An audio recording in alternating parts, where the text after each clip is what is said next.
नमस्कार मित्रों, मैं हूं आपका मित्र उमेश महादोशी। अभिराम वाणी पर आपका हार्दिक स्वागत है। समकालीन लघु कथा की विकास यात्रा में योगदान के क्रम में प्रस्तुत है लघु कथाओं की नई श्रृंखला मुहावरों से सज्जित लघु कथाएँ।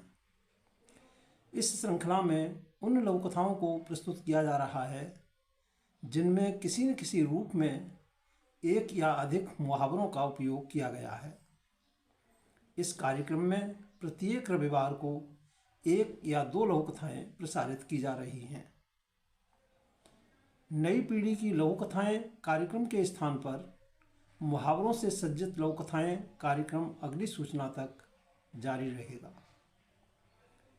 यद्यपि इस श्रृंखला का प्रमुख उद्देश्य लघु कथा साहित्य में कहावतों और मुहावरों के उपयोग को रेखांकित एवं प्रोत्साहित करना है, तथापि हमारा प्रयास है कि मुहावरों से सज्जित लघु कथाएँ सामान्य लघु कथा की विशिष्टताओं से संपन्न होने के साथ सामान्य पाठक की समझ और पसंद भी बन सकें। तो प्रस्तुत है मुहावरों से सज्जित लघु कथाएँ कार्यक्रम की आज की प्रस्तुति। आज की प्रस्तुति में शामिल है एक लघु कथा।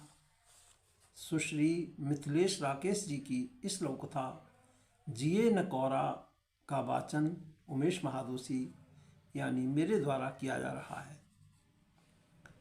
यह लघु कथा मुहावरों से सज्जित लघु कथाओं के संकलन काम जो आवे कामरी में शामिल है।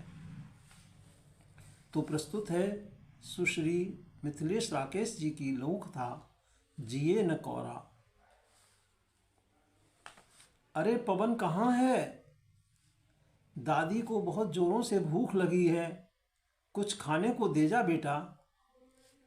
पवन अपने मोबाइल में आंखें गड़ाए गुनगुनाए जा रहा था।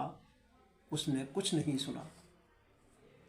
पवन की माँ अपने कमरे से बड़बड़ाई, बेटे को पढ़ने नहीं देती, जब देखो वो खाई रहती हैं, हर समय खाना न जाने कब पिंड कटेगा। कुछ देर बाद पवन के पिता गिरधारी ऑफिस से लौटे तो साथ में सब्जी फल मिठाई आदि लेकर आए। पवन की माँ ने झट से गेट खोला और सामान का थैला पकड़ते हुए बोली, आप हाथ मुंह धो लीजिए, चाय बनाकर लाती हूँ। गिरधारी ने लॉबी से गुजरते हुए पूछा, सब ठीक है माँ? हाँ बेटा, सब ठीक ही है। पूरे दिन के थके आए हो, जाओ चाय पियो। कहते हुए माँ पेट पकड़कर लेट गई। गिरधारी पत्नी के साथ अपने कमरे में चाय की चुस्कियाँ लेते हुए बोले, वाह बहुत अच्छी चाय बनाई है, सब थकान उतर गई। और सुनो, कल बाबूजी का श्राद्ध है, मैं सब सामान ले आया हूँ। पंडित जी कल 12 बजे तक आ जाएंगे, समय से खाना तैयार कर लेना। पत्नी सहमति जताते हुए, चिंता मत कीजिए, सब हो जाएगा, कहकर किचन में चली गई। बूढ़ी के पेट में चूहे कूद रहे थे और बूढ़े को याद कर कहने लगी, वाह री दुनिया, जिए न कौरा मरे पकौड़ा। सुश्री मिथिलेश राकेश जी की इस लघु कथा जिए न कौरा के साथ हम लेते हैं आपसे विदा। आगामी रविवार को फिर मिलेंगे।